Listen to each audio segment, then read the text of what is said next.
Hello students, welcome to NCERT exercise of alcohol, phenol and ether. In last sessions we completed up to question number 17. Today we start with question number 18 and onwards.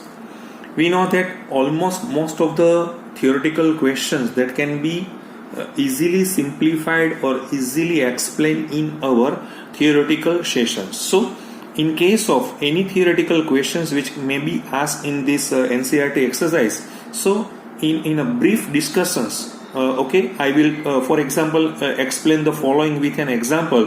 First one is the Kolbe's process. So we know that what is the meaning of Kolbe's process and why Kolbe process is necessary, because the industrial production of a salicylic acid is carried out with the help of Kolbe's reactions. So in this type of reactions, firstly phenol reacts with 10% of NaOH, so it's converted into sodium phenoxide.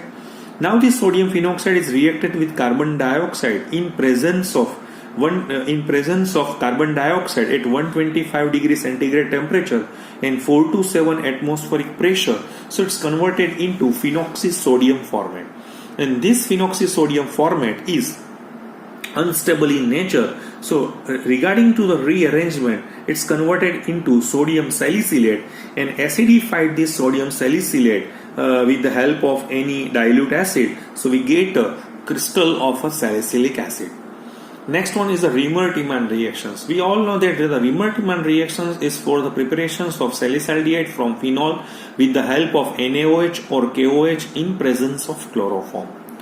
Williamson ether synthesis is the synthesis to form a ether, symmetric as well as asymmetric. It's the best method to form a ether, right?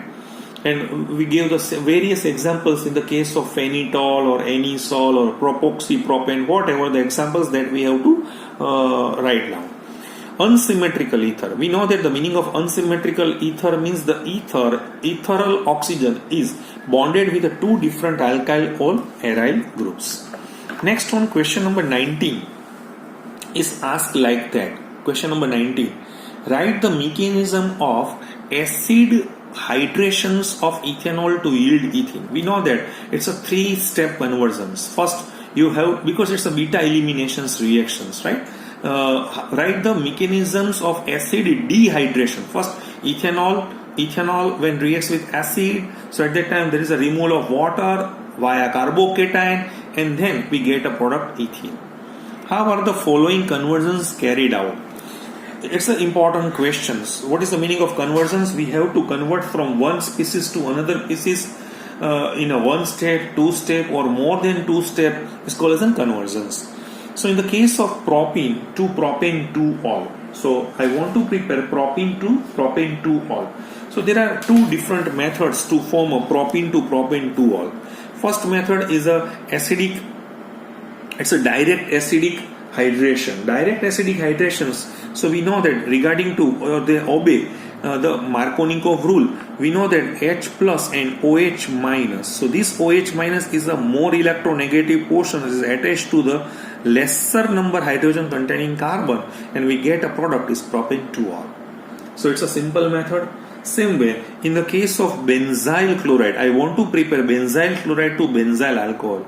So it's a simple method. It's a displacement or it's a substitutions of chlorine with the help of OH. Mind well, this chlorine is not directly attached with the aromatic ring. So this process is called as a hydrolysis process. Hydrolysis process. Some book says that this type of the reactions obeys SN2 mechanism. In latest Darpan or whatever they say that no, it's SN1 reaction, okay? Because benzyl chloride, if we remove chlorine, so it's benzyl carbocation, and this benzyl carbocation is quite stable.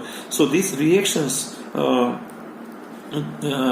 through with the help of SN1 mechanism, not SN2 mechanism.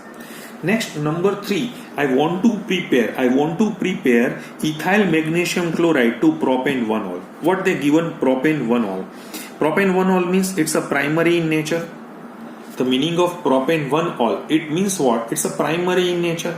So how we conduct, how many carbon in propanol? 3 carbon, and we have to prepare, we have a ethyl magnesium chloride. It means there is a 2 carbon which can be present in ethyl magnesium chloride. So it means that when we have to prepare alcohol from this Grignard reagent, so always our aldehyde must be formaldehyde in nature, because formaldehyde with the help of Grignard reagents, with the help of addition reactions, always gives primary alcohol. With the help of any aldehyde except formaldehyde gives secondary alcohol, and with the help of ketone, yes, always gives a tertiary alcohol, right? So CH3CH2 MgCl and formaldehyde. We know that this formaldehyde, this is delta plus and this is delta minus. So our this CH3CH2 group is attached to, because this group MgCl, CH3CH2 is a very good carbanion, so it's attached with here, and MgCl, right? So at that time O double bond O is shifted to here, and now MgCl, so we get a intermediate product, or it's sometimes called as an addition product too, addition product. And now this addition product, which can be hydrolyzed with the, or acidic hydrolyzed, so it gives a propane 1-ol. Same way, the fourth question is asked in manner methyl magnesium bromide to 2-methyl propane 2-ol. Mind well, what they given?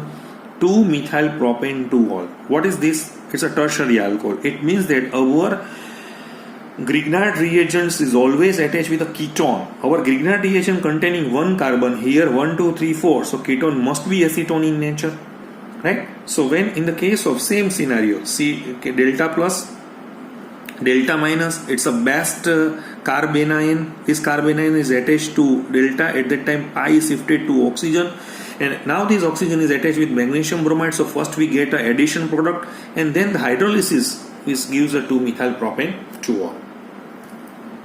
Now the next questions, name the reagent used in the following reactions. Only we give the name of the reagents, okay? So, okay, oxidation of a primary alcohol to carboxylic acid. I want to prepare carboxylic acid from primary alcohol, okay? So we use a powerful oxidizing agent such as acidified potassium dichromate, or neutral, acidic or alkaline KMnO4, okay, and followed by the hydrolysis with dilute H2SO4. Then oxidation of a primary alcohol to aldehyde. So it means that we have to prepare aldehyde from primary alcohol, not the primary alcohol to carboxylic acid. So we use a mild oxidizing agent or weak oxidizing agent such as PCC, pyridinium chlorochromate. Sometimes we use a PDC2, okay. Next one, bromination of phenol to 2,4,6-tribromophenol. So aqueous bromine, okay, or Br2/H2O is used. Benzyl alcohol to benzoic acid. Same scenario. Benzyl alcohol is primary in nature, benzoic acid. So we have to convert primary alcohol to carboxylic acid. So same acidified or alkaline KMnO4 followed by the hydrolysis with dilute H2SO4. Dehydration of propane 2-ol to propene.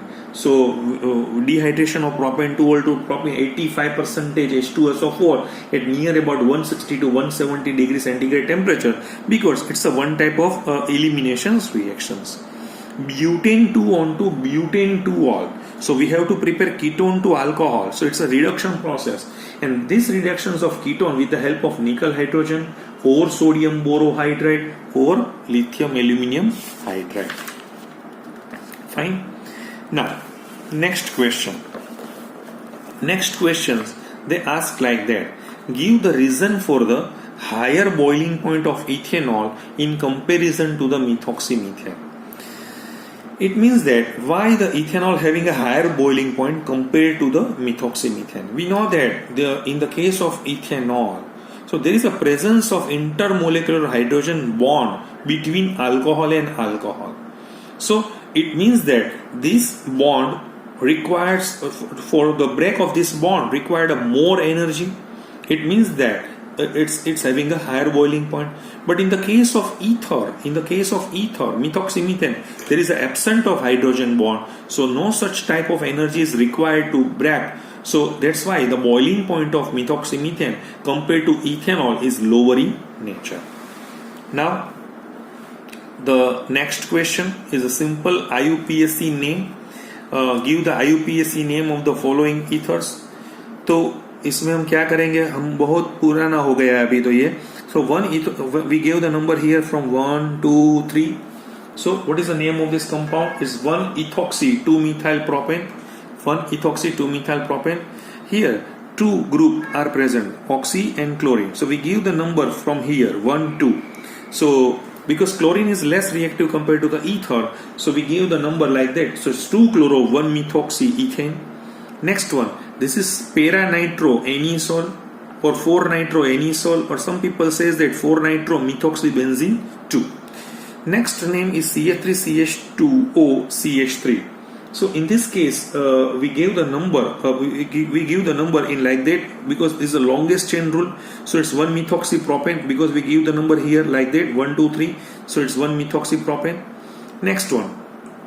Here some people says because here in this book the name is different, but we know that regarding to the here they give the 1-ethoxy 4,4-dimethyl cyclohexane, but it's not true. If we use a locant lowest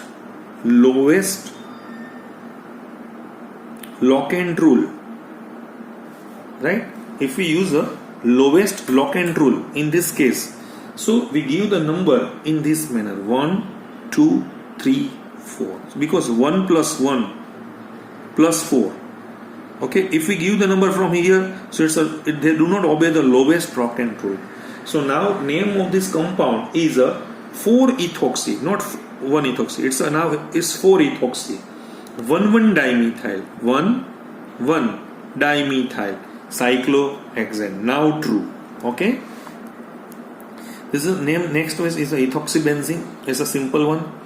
Now next, number 24. Number 24. Write the names of the reagents and equations for the preparations of following ethers by Williamson synthesis process. So what we have to do in this case? First, I want to prepare a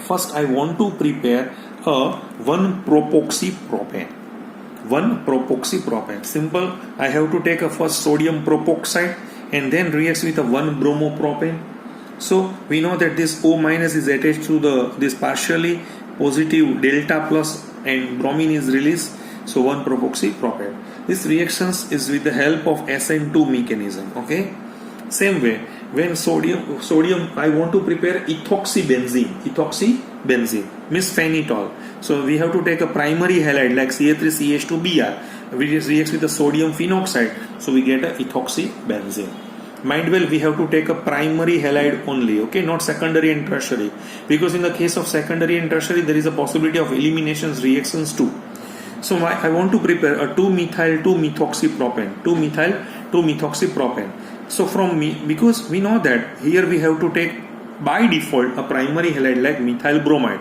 So this methyl bromide when reacts with this tertiary butyl ion, so we give the product 2-methyl-2-methoxypropane. Same way, I want to prepare 1-methoxyethane. So methyl bromide when reacts with CH3CH2ONA. Simple. All reactions they follows at presently SN2 mechanism. Next point is like that. Illustrate the examples of the limitations of Williamson synthesis process for the preparations of certain types of ether. We know that the Williamson synthesis is not a suitable method for the preparations of unsymmetrical ether, where compound contains secondary or tertiary alkyl group. For example, if the reactions between this tertiary butyl bromide with a sodium ethoxide, we know that it's a tertiary in nature. Okay, so now this alkoxide is attached because there is a steric hindrance in tertiary. So they favors to the eliminations reactions. So sodium ethoxide is a strong base, a part of a nucleophile, but as a result it acts as a base and the eliminations dominates over the substitutions reactions. Next one. How is 1-propoxypropane synthesis from propane 1-ol? I want to prepare a 1-propoxypropane from propane 1-ol. So there are various ways to prepare a 1-propoxypropane. First we have to take a propane 1-ol. and reacts with PbR3. So it's converted into first 1-bromopropane. Now this alcohol is for the or the alcohol is reacts with the sodium, so it's converted into sodium propoxide. And now this sodium propoxide and this 1-bromopropane, they reacts with the SN2 mechanism, so we get a product is 1-propoxypropane. Another example, another questions which can be asked like that. Okay, what they give preparations of ethers by acidic dehydrations of secondary or tertiary alcohol is not a suitable method. Give the because we know that in the case of acidic catalyst dehydration of primary alcohols to ether occur by SN2 reaction, because it's involving the nucleophilic attack by the alcohol molecule on a protonated alcohol molecule. But if in the conditions when we have to use a secondary and tertiary alcohol, they use alkene rather than ether. The reason is being that due to steric hindrance, nucleophilic attack by the alcohol molecule on the protonated alcohol molecule, protonated alcohol molecule, they lose a molecule of water to form a stable secondary and tertiary carbocation, and now they lose a hydrogen and they convert into alkene. So it's a brief discussions that I have discussed in these sessions. The next question is write the equations for the reactions of hydrogen iodide. Okay, next sessions we continue with our journey. ये हम next lecture में लेंगे 28 number के question से. आज तक आप 27 questions को अच्छी तरह से आप तैयार कीजिए. कोई भी इसमें दिक्कत आ रही है, कोई प्रॉब्लम आ रहा है, तो मुझे अपना व्हाट्सएप नंबर में मैंने 1-2 बार बताया भी है आपको, तो उसमें मुझे आपका जो एरर है, आपका जो कोई डाउट है, तो वो मुझे भेजिए. Thank you very much.